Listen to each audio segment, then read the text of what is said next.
Hello dears, welcome back to our channel. Today we are going to have an important topic, essay on AIDS, acute immunodeficiency syndrome. Be aware, no stigma, get tested, stay protected, support and care. Important note, this topic is important for first year paramedical students, all branches, frequently asked in exams, so repeated question for 15 marks. We will have with many important subheadings like definition, mode of transmission, etiology, signs and symptoms, prevention, etc. Blue tick symbol points for notes writing. So wherever blue tick is there, that's for notes. Start writing. Definition. AIDS, acute immunodeficiency syndrome, is the most advanced stage of HIV infection, which means end stage of HIV infection, characterized by severe impairment of the immune system due to a significant reduction in CD4 and T lymphocytes. This is more than enough. If you want more, you can go for this. It is associated with the development of opportunistic infections, certain cancers and other life-threatening conditions. And AIDS is typically diagnosed when the CD4 count falls below 200 cells in microliter, or when specific AIDS defining illnesses occur. So this is about definition. History of AIDS, very simple short history. AIDS was first recognized in United States in 1981. In 1983, scientists identified the virus responsible for AIDS, later named HIV, Human Immunodeficiency Virus. Now in India, in 1986, India's first confirmed HIV cases were detected among female sex workers by researchers at Madras Medical College in Chennai, Tamil Nadu. And now advances in treatment, especially ART, antiretroviral therapy, ART, have significantly improved the quality of life of people living with HIV. This is what very short history of AIDS. Etiology, which means causes.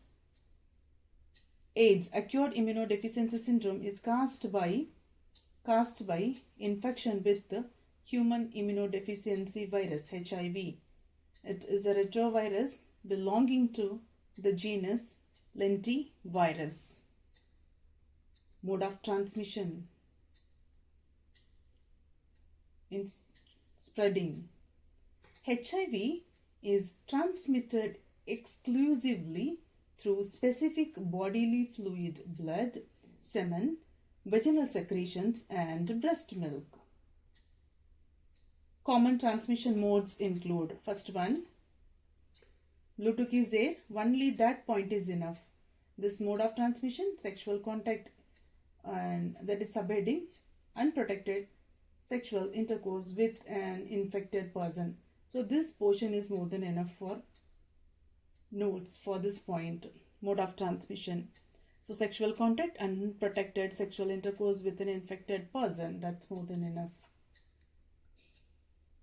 Next one. Next mode of transmission, parental route. Okay, so this point is more than enough. Parental route, sharing contaminated needles, syringes or other injecting equipments. So sharing used needles and syringes can transmit HIV and other infections. So up to this is enough for notes.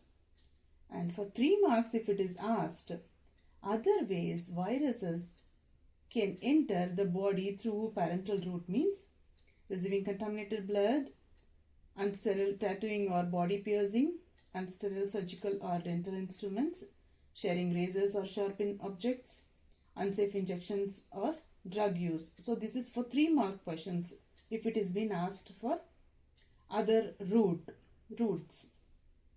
Next one, common transmission mode. Again, next, perinatal, okay, vertical transmission. So these 3 points are needed. Transmission from an HIV positive mother to her child. during pregnancy, during childbirth, or breastfeeding. So these three points are more than enough for essay. So you can understand through the pictures or images. Next one, mode of transmission.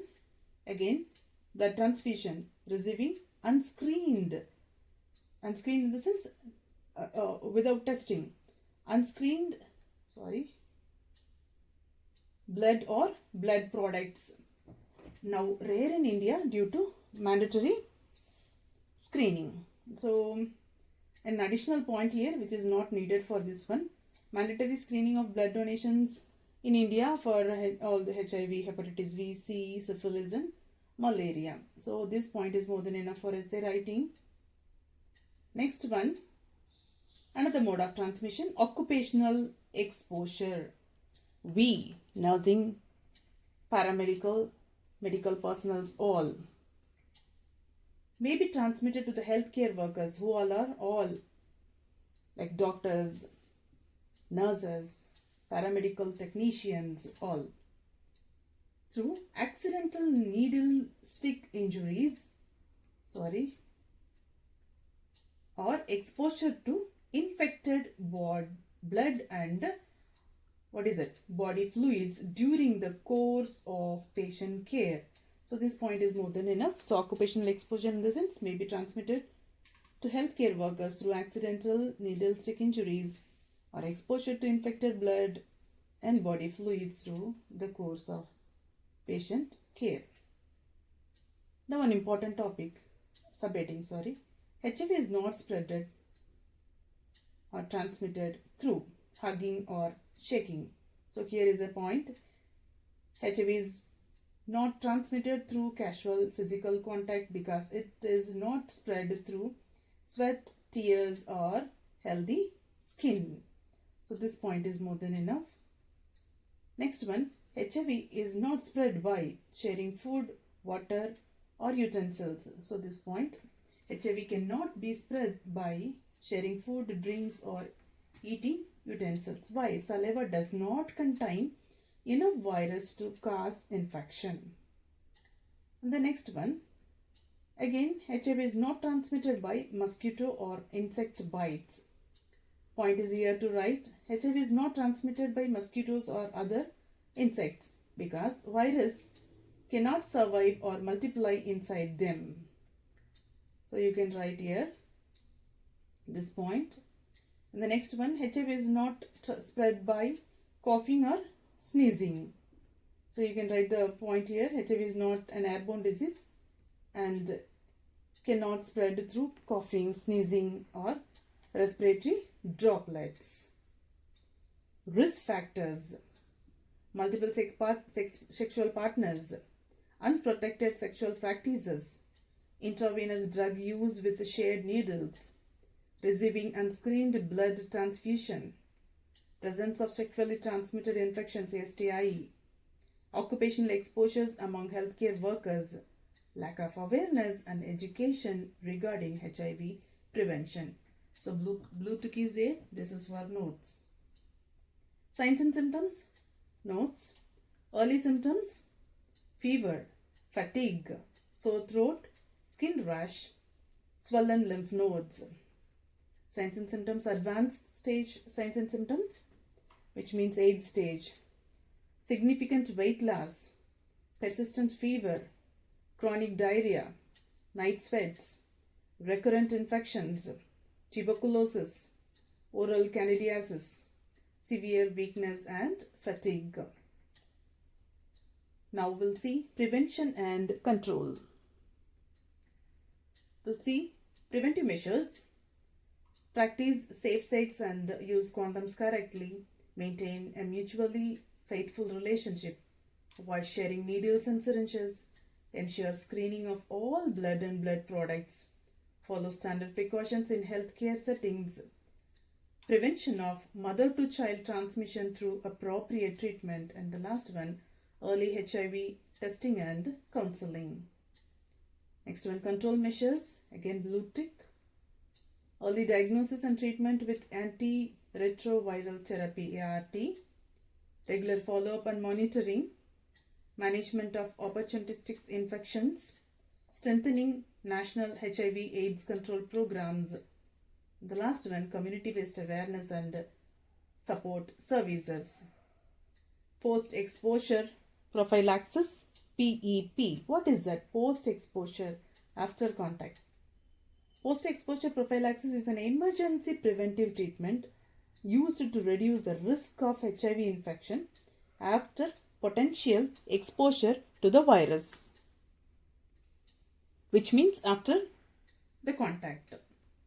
It has been recommended for individuals who may have been exposed through needle stick injuries, unprotected sexual contact, sharing contaminated needles, or contact with infected blood and body fluids.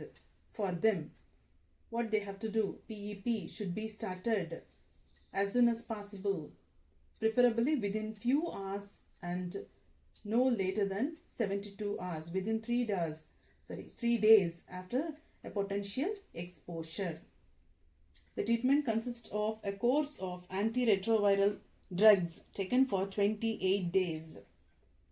PEP is an important strategy for preventing HIV infection among healthcare workers, we people, doctors, nurses, paramedics, and other exposed individuals. Hello dears, next essay is on malaria. So don't go away from us. Let us continue learning about important diseases. Subscribe for more health education videos. Like if you find this video helpful, and stay with us for more informative content. Thank you, and thank you for your support. Be with us.